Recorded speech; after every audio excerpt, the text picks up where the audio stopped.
Welcome to the Crimson Engine. My name is Rubidium. Today we are talking about something that is both cinematography and directing. We're talking about character entrances and how to introduce your characters in a way that's powerful, memorable, and interesting to the audience.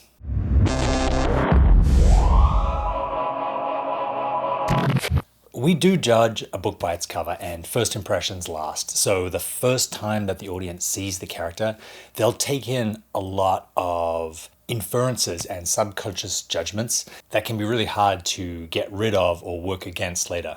Unless you're purposely trying to introduce a character in a friendly way and subvert that later on. So we're going to look at a couple of different ways that have evolved over the history of cinema to introduce characters in a way that gives the audience a subconscious feeling about them that helps our storytelling and our character creation. The first is screen direction. Heroes typically walk into frame left to right, whereas villains walk into frame right to left.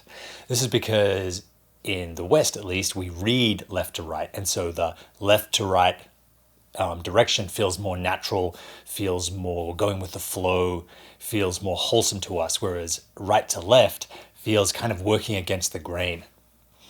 Hitchcock developed this, or at least was the first person to really bring attention to it, and a lot of people use this even subconsciously. They just, if you're directing a film, you just feel like the characters should walk on in the direction that feels good for the hero and feels bad for the villain. Slow motion is another way to introduce a character that makes them feel magical or wonderful or extra glamorous. This has totally become a trope for the love interest of your movies, the woman getting out of the pool in slow motion, the woman walking across the street, flipping her hair in the sunshine, being backlit, all in slow motion. And it puts us in the lead character's head and lets us see how idealized or glamorized this person is in their eyes. Big entrances, physical entrances to a space, are another way that both heroes and villains are given impact and dynamic influence in a film.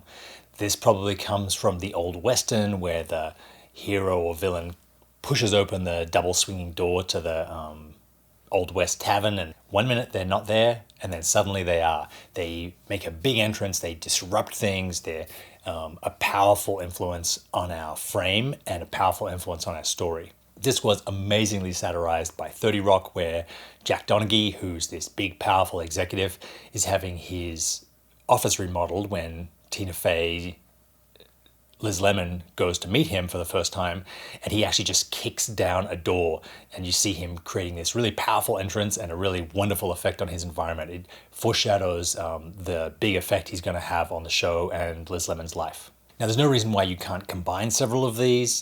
The one that I feel of being combined the most is the kicking open a door with then a slow pan up the character's body. So we start at the boots, we go up to their hips and see if they're armed, if they have guns. Then we go up to their chest, maybe they have medals on their chest, and then finally to their face. In this way, we're slowly revealing the hero or the villain, giving the audience time to take in that information, giving the audience time to concentrate on all the little details that we've put into the character to tell the audience something about them.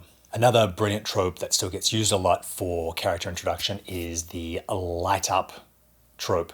This is where the character appears in shadow and then flicks on a cigarette or a lighter or some other light source, like a telephone, to illuminate their face and reveal them from the darkness. This is a great way to show, some tough guy in the streets. As smoking has got less common in films and in society generally, thank God, people have found ways to replace this. So in Terminator Salvation, John Connor sparks a nautical flare to reveal him for the first time. Shows a really kick-ass way to introduce a character, make him look tough and manly and powerful and interesting. That is just 5 quick ways that you can introduce characters in an interesting, powerful, memorable way and set yourself up to tell a good story that the audience is engaged with. There are a ton more. I would check out TV Tropes for more like this, and it's a really good resource for film and cinema tropes, as well as literature, animation, manga, all kinds of things. Thank you very much for watching. Leave your questions in the comments, and I will see you next time.